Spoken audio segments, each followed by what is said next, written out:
Hey, hope you're having a good day. So I was working on my, giving my Honda tune-up there. Time for the new distributor cap and rotor. Gonna put some new spark plugs in. And come down to the spark plug wires, and I kind of feel bad because I see lots of people, they take their original OEM spark plug wires off and they just assume that they need to be replaced. And they waste a lot of money throwing them away. And then they go to the parts store and they buy what they call a brand new set, but they're just some cheap kind of like Chinese spark plugs, and they actually pay quite a bit for them for what they're getting, and they don't last nearly as long.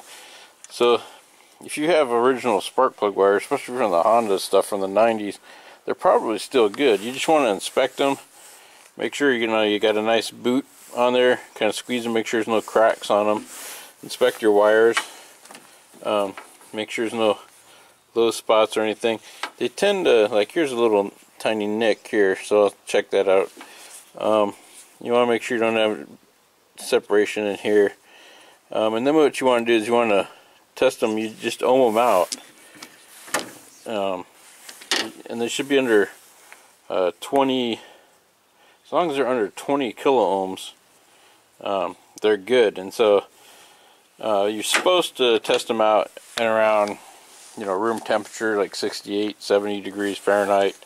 So it's pretty cold out here, so I'm going to take them in, just put them in the house, and I'm kind of warm up to room temperature. And that's your first step, is you just want to ohm them out, and chances are they're good. And just because, don't just throw parts at it, might as well check it out. Another test, like I said, I'm going to visually inspect them. Hopefully there's no nicks or burrs that are too bad on them. And then I'll do another test that I usually don't do. It's where when it's dark out, you just spray a mist of water on it and see if you see any sparking out of there. So I'll do that. And if they're good, just keep using them. You probably can't even buy spark plug wires this good. If I were to buy a set of aftermarket plugs, I'd go with the NGKs for the Hondas. I like them a lot. But probably, the money you're spending on these pays for your distributor cap or your rotor. So don't. And these are good spark plug wires. Don't just replace them just because you feel like they should be replaced. Anyways, so that's all I got to say about that. Maybe when I show you how to ohm them out, when they warm them up, I'll make a quick shot of that. Alright, so here got the spark plug wires in the house there. You just set up your volt ohm meter. Make sure you got your connectors in the right spot and you're checking ohms. If you want, you can short these out, make sure it's working. Just follow the instructions of your volt ohm meter. And so all you do is I put it on, in my case I put it down to 20 kilo ohm setting. Some people have auto ranging, and some people you have to set the settings for your resistance. Again, consult your manual for that stuff. Actually I was wrong. It looks like it's 25 kilo ohms, which is higher than I thought, but I probably, if it was 20 kilo ohms, I'd replace them. But give you an idea,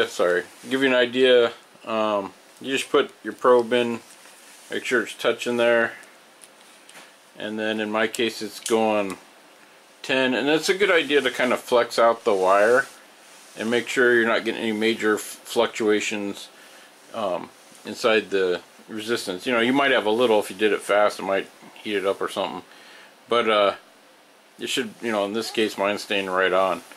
So if you did see some movement, that would mean, well, that's me just, my finger's not holding it very well. If you did see some major movement like that, but that's because my probe came out here. If you saw some major movement when you're moving it around, then it's probably time to replace the spark plug wires because you got some kind of little crack in the wiring or something like that. Anyways, that's all there is to that. Probably the only last thing I'd say is I used to not use this stuff, but where I work I see so many people come in and they try to get their spark plug wires off and they pull on the wire and it breaks them, and then if you use some of this dielectric grease, that'll help that out and prevent that. Just put it on the metal, it'll seal and it'll push out of the way and still get metal contact, but it'll keep rust from corroding in there. And then put it all the places where the rubber boots are gonna grab against the side walls of other parts. And that way when it comes time to pull them off, they'll come off easier. And I wouldn't buy a big tube like this unless you do a lot of car work.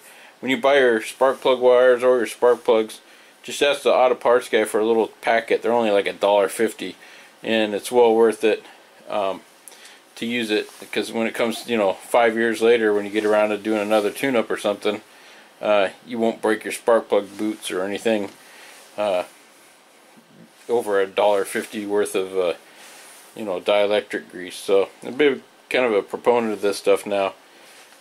Anyways, I hope this helped you out a little bit if you're working on your spark plug wires.